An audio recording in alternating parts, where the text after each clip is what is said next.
Hey team, today we're going to talk about Alex Becker again because Becker is making some pretty big claims. In a recent video, Becker says, these crypto coins are true 100x in 2022. Yes, really. He's calling 50 to 100x, which is substantially higher than he's predicted in the past, often predicting 10 to 15x. It makes sense that he'd be making big claims now. The market is down from its all-time highs. So assuming things do recover, and they will, we would expect to see much higher multiples than we would have if you'd bought, say, in November when the market was up. Now, I usually like Becker's views. He says he's focused on small market cap gaming tokens, though that has never stopped him from commenting on or recommending tokens way outside of that niche. But in this video, he says some stuff that I could not disagree with more, and we will get to that later. His thesis is simple, and it's one he's shared before. The market is not currently rallying, but when it does, small market cap coins will go up and see higher multiples than the top market cap coins. This is how he made most of his crypto gains in the last rally. First, we need a Bitcoin reset.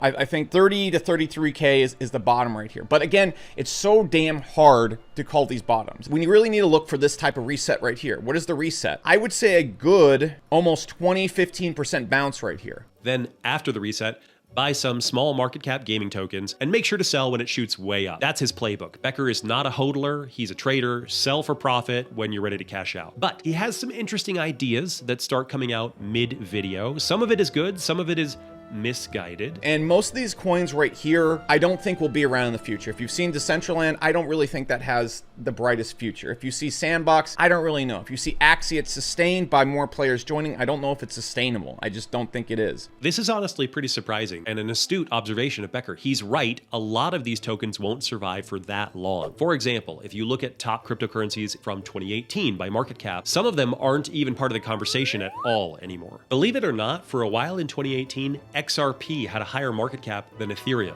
XRP now has less than 1/10 the Ethereum market cap. Another token that was in the top 10 in 2018 was NEM. Who even talks about NEM anymore? Another was IOTA. It was at number 9 in 2018. It's 47 today. These are coins that were top 10 with the highest market cap and supposedly the most liquidity and presumably stability. Many of them have simply fallen out of favor. The same will be even more true of small market cap gaming tokens in a few months to a couple years. Becker isn't a hodler, so this is consistent with his style. I just didn't think I'd hear him dissing the top gaming tokens. It surprised me. He doesn't know what the next top gaming tokens will be by his own admission, but his bet is to buy infrastructure related tokens, not anything associated with a specific game. Games will come and go, infrastructure continues to get used. Smart play. Becker says when Bitcoin bottoms out, when sentiment is really low and people are really freaking out, that's when you buy some of these gaming tokens. And for the niche he's talking about, you can just take your pick. You could just literally get in with Engine, Gala, Ultra, Seedify, those type of things that aren't really based around a single game. But this next part, this is where I think Becker totally loses the plot. And so we wait for a reset or we wait for a hard bear and then we just enter in the hard bear. I don't know if Bitcoin will come back from a hard bear. I'm sorry. Could you say that again? I don't know if Bitcoin will come back from a hard bear. Uh-huh. Wow, okay, tell me more. I just truly don't. I don't see any reason why the world has to have Bitcoin. I don't see why the world is all going to move to Bitcoin. I just don't. It's not something Facebook is interested in. It's not something all these other companies are, and they're interested in Metaverse. They've completely skipped Bitcoin while entering crypto. I'm sorry, that might upset a lot of people. Let's take a moment to deconstruct what he's saying. Becker doesn't think the world needs Bitcoin. He sees no reason it should be important because Facebook/Meta isn't interested publicly in Bitcoin. Becker, Facebook isn't interested in Bitcoin for the same reason that it's valuable and important. They can't control it. But wait, there's more. For a long time, the problem with Bitcoin is the fact that you can't make a lot of money in it anymore. So retail's not really that interested in it. It doesn't store money very well. So institutions really aren't interested in it as a safe investment. And it can't be used for anything, and it doesn't give you power over anything else like Ethereum or Layer 1s do. So it's just, at this point, it's really hard to keep the market going around Bitcoin because retail's not into it, institutions aren't into it, and if those two aren't into it, countries aren't into it. Once that stranglehold is gone, everyone's going to go nuts. And where are they going to go nuts at? It is going to be the metaverse, because every single company on planet Earth, one will be buying up Ethereum because it gives them control in the metaverse. Ethereum's going to skyrocket and quickly flip Bitcoin. So if we go into a hard bear, I know metaverse is coming back. There's no reason it can't. There's absolutely no reason it won't. This is laughable nonsense, Becker. What the actual are you talking about? Stick to small market cap gaming tokens, my man, because you clearly do not understand Bitcoin. For a guy who's all about the narrative, he seems to not understand the narrative of Bitcoin at all. Like literally, it's not even that he disagrees with it. He appears to not understand what Bitcoin is for. So, Alex Becker, if you're watching, allow me to explain. Bitcoin is designed to be money. It's not some utility token that does something else and incidentally accrues value. Accruing value is its primary function, and it was carefully engineered to do exactly that. You're saying it doesn't do anything. Tell me what money is, Becker. What does money do? You're failing to ask the most basic questions. What is money? Why is it valuable? What makes something good at being money? These are the exact questions that the architects and early adopters of Bitcoin were asking a decade or more ago before you'd ever heard of crypto. I really can't emphasize this enough, you guys. If you don't understand what money is, it's going to be very difficult to understand what any of the rest of this stuff really is. Without that, you'll lack the basic foundation to evaluate the rest of the field. I did a simple video on this topic, totally 101 level, click up here for that. I find myself continually surprised how little people understand this. We seem to intuitively understand that we want money, that money is important,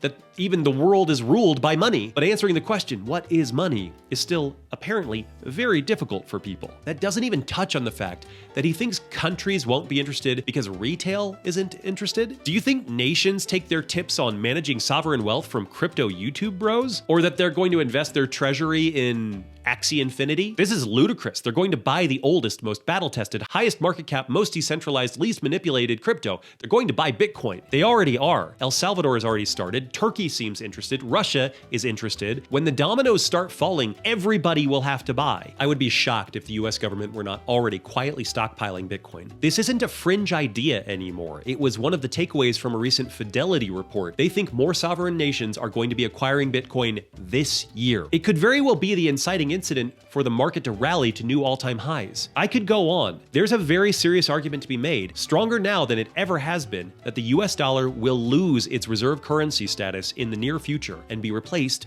by Bitcoin, making it the most valuable asset on planet Earth. If that sounds insane, remember that 10 years ago, Bitcoin was worth $6. It was more impossible to go from there to here than it would be to go from here to reserve currency. But please, don't let logic or evidence deter you. By all means, continue, Becker. Every major player in the world is getting into Metaverse. That's not even an understatement. Every major player. I can't think of a big company that is not getting in on this crap right now when it comes to NFTs and Metaverse. Every celebrity is getting in on it. Everybody's getting into it. This is another point that I think is naive? No, it's delusional. Let me ask you, and I've asked this question to Becker on Twitter, what is the metaverse? I did a video answering this question. Click here for that video. But spoiler, the answers are pretty soft around the edges. You might think you have a clear answer, but I promise you, the metaverse means something different to you than it does to the next guy. Mark Zuckerberg means one thing when he says the metaverse, and Becker means something else. People who are really into Web3 and NFTs, they mean one thing when they say metaverse, and people who are really into VR,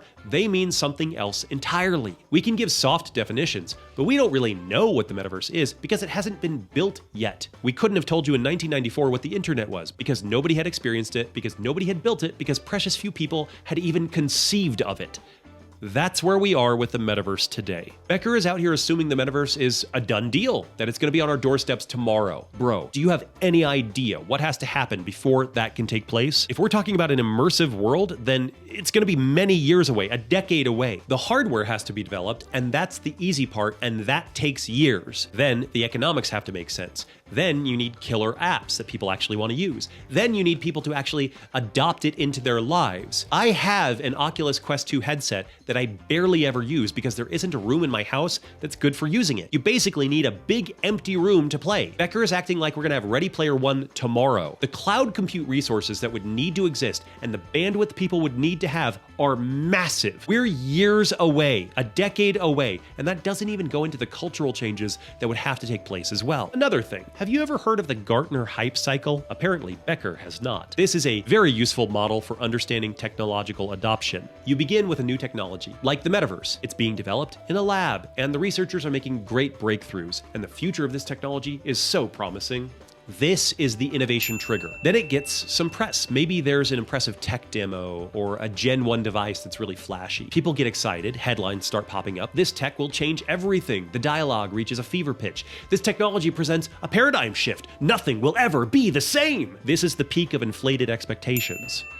Then people realize something. As fast as technology develops, it doesn't happen overnight. It takes years. And this paradigm-shifting tech will also take years. And maybe it won't do everything. Maybe it's good at some things, but not all things. Enthusiasm drops. Like a deflated balloon, it happens fast. This is the trough of disillusionment. Then the technologists continue working, and slowly but surely, over the course of years, they deliver the technology because that's their job. It just takes a while. Remember this when people start talking about the metaverse or any new technology. It takes time. There's going to be hype way before there are huge changes in the world. Cryptocurrency has seen this, and Bitcoin specifically.